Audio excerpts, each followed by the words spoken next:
Hi, in this video we'll be going through which businesses you should buy and which ones to avoid in GTA 5 story mode.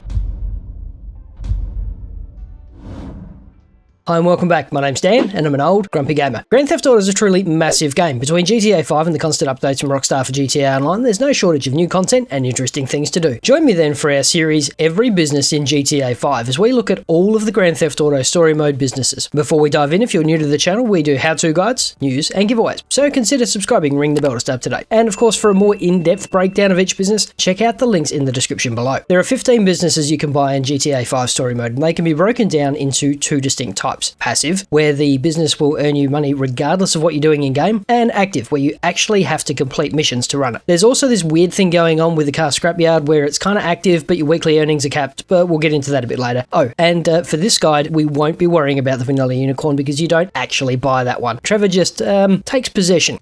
So let's start with the Hen House at 80 grand. Given its location, it has limited earning potential and only brings in $920 per week. That means it's going to take roughly 487 hours of gameplay to recover your investment. So that's a big old nope on that one.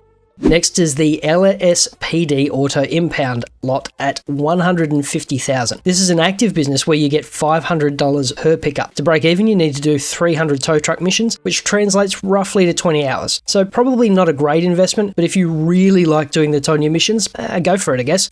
The McKenzie Field Hangar is actually the first business that you can buy in GTA 5 story mode, and it comes in at around 150 grand. This is another active one, and it has some really interesting missions. It's great flight and driving practice too. Plus, it only takes about 4 hours of gameplay to break even, so I think it's a solid investment.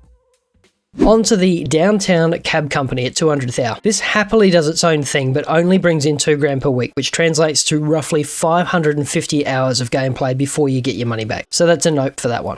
Heading to Vespucci Beach, it's Smoke on the Water next at 204,000. With weekly earnings of 9,300, it'll take you a little over 120 hours to get your money back. So if you're planning on taking your time and 100%ing the game, it's a definite maybe.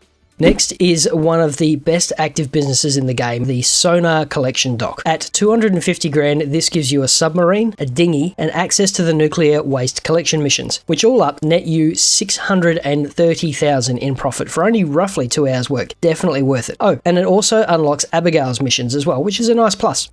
Okay, the Scrapyard at 275,000. The premise of this one sounds really good. $150 per car destroyed under any circumstance in the greater Los Santos area. Nice, right? Until you realize the earnings are capped at $5,000 per week. That means even if you rampage all the time, destroy hundreds of cars, and do the whole thing using free ammo drops, it will still take you north of 300 hours to recover your money. That's nope, nope, and nope again.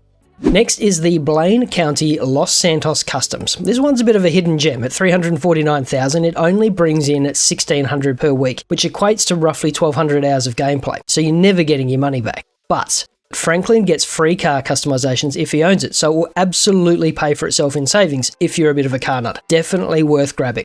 The biker bar Hookies comes in at 600 grand and nets you roughly 4,700 per week. At 716 hours to get your money back, it's probably a waste though. Pictures is next on the list at $750,000. It picks up $7,100 per week without you having to do much, but still works out to a little over 590 hours of gameplay, and that's a lot, so I wouldn't worry about taking this one either. The last of the watering holes available is Tequi-la-la at $2 million even. Sounds like a solid investment with a weekly income of $16,500, but that still means nearly 680 hours of gameplay to recover your funds. And most players will never get near this number, so don't waste your money. Next up, we have the cinemas, starting with the Doppler at $10 million. It's a solid earner at $132,000 per week, but that still equates to 480 hours of gameplay, so recovering your cash will probably take a while. That's a no for that one.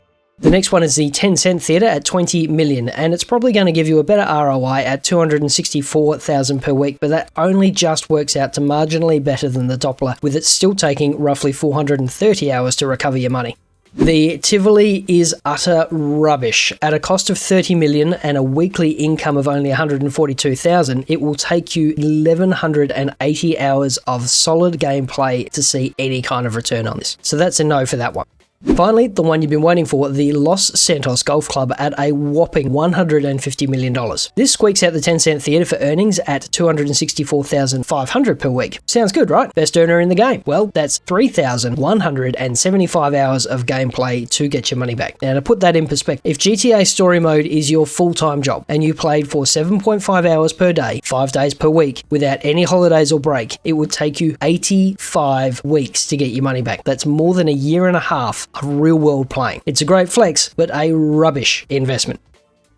No! So there you have it. If we're talking return on investment only, my recommendation is to grab the McKenzie Airfield Hangar, the Sonar Collection Stock, Blaine County Los Santos Customs, and then forget about the rest. And thanks for watching. Check out the playlist up the top for the detailed business breakdowns, or the link down the bottom for some more old Grumpy Gamer goodness. Stay safe, wash your hands, and we'll see you in the next video.